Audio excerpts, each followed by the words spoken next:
South China C যে কোনো সময় যুদ্ধের ময়দানে পরিণত হতে পারে। কেন এরকমটা হতে পারে? কারণ আমেরিকা ও চীনের ওয়ারশিপ একবার পুনরায় একে অপরের মুখোমুখি রয়েছে। আর আজ এক এমন তারিখ যেই তারিখের দরুন চীনের মিলিটারি আর চীনের ওপর কড়া প্রহার করা হয়েছিল 2016-তে। পুরো বিষয়টা আপনাদের খুলে বলছি। বন্ধুরা, আল জাজিরা একটা আর্টিকেল ছেপেছে যেখানে বলা হয়েছে চায়নার মিলিটারিরা দক্ষিণ চীন সাগরে নিজের এলাকা থেকে আমেরিকান ওয়ারশিপকে তাড়িয়ে দিয়েছে। বন্ধুরা, সাউথ চায়না সি এর নাম উঠলে আপনাদের চোখে এরকম একটা ছবি ভেসে ওঠে। চায়না এত বড় একটা এলাকা, আর এই যে ডটেড লাইনের এরিয়া রয়েছে সেটা নিয়ে চায়না ক্লেম করে এই এরিয়ার সমুদ্রের মধ্যে যত মাছ রয়েছে, যত খনিজ রয়েছে, সেই সব কিছুর ওপর কেবল আর কেবল মাত্র চীনের অধিকার আছে। আর এই এরিয়াকে বলা হয় 9 dash line.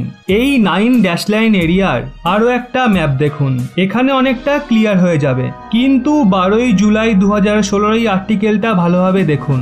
Permanent court of arbitration the Hague প্রত্যাখ্যান করেছিল চীনের এই 9 ড্যাশ লাইন কনসেপ্টকে। এরই সাথে সেটাকে ইন্টারন্যাশনাল রুল রেগুলেশনের ভায়োলেশন বলেছিল। আপনি স্বয়ং নিজেই দেখে নিন। চীনের মতো দেশ আজ কতশো কিলোমিটার দূরে রয়েছে ইন্দোনেশিয়া থেকে, আর সেখানেও তার ডটেড লাইন ঢুকে পড়েছে। মানে চীনের মতন দেশ যদি বড় হয় তাহলে তার ডটেড লাইন থোড়াই এত বড় হবে? ছোট দেশ হলে তার ডটেড লাইন থোড়াই ছোট হবে? যে ইন্টারন্যাশনাল রুল অ্যান্ড রেগুলেশন রয়েছে সেই হিসাবেই তো ডটেড লাইন হবে। চীন স্বৈরাচারী কেবল তার দেশে। আজ international rule and regulation Democratic কান্ট্রির নিয়ম মতো চলে। তাই চীন তার স্বৈরাচারিতা এই দক্ষিণ চীন সাগরে কখনোই দেখাতে পারে না।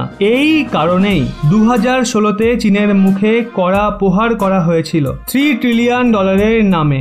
বন্ধুরা, কাল আবার একটা চর জো বাইডেন মেরেছে।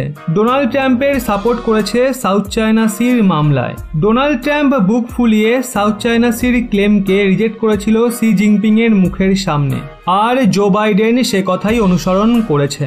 আর উনি বলেছেন ফিলিপিন্সের যে এলাকা রয়েছে না, গুগল ম্যাপে ভালো মতো দেখুন, এটা ফিলিপিন্সের এলাকা। আর এখানে রয়েছে হোয়াইট স্যান্ড রিপ। হোয়াইট স্যান্ড রিপের ওপরে চীনা মৎস্যজীবীদের বোর্ড লাগাতার মোতায়েন থাকে। এই সমস্ত সিচুয়েশনের মাঝে জো বাইডেন আজ ওয়ার্নিং দিয়েছে। উনি বলেছেন যদি একটাও ভুল পদক্ষেপ হোয়াইট স্যান্ড রিপ বা ফিলিপিন্সের ওপর নেওয়া হয় তাহলে আমেরিকান সেনা ওই সমস্ত লোকসানের মূল্য চীনের থেকে আদায় করবে। মানে এখানে ওয়ার্নিং চলে এসেছে, যদি চীন ফিলিপিন্সকে কিছু করে বা সাউথ চায়না সির ভেতরে কোনো ওয়ারশিপের ক্ষতি করে তাহলে আমেরিকান মিলিটারিও কোমর বেঁধে রেখেছে। তাই এখন প্রতিটা হিসেব কড়ায় গন্ডায় তোলা হবে।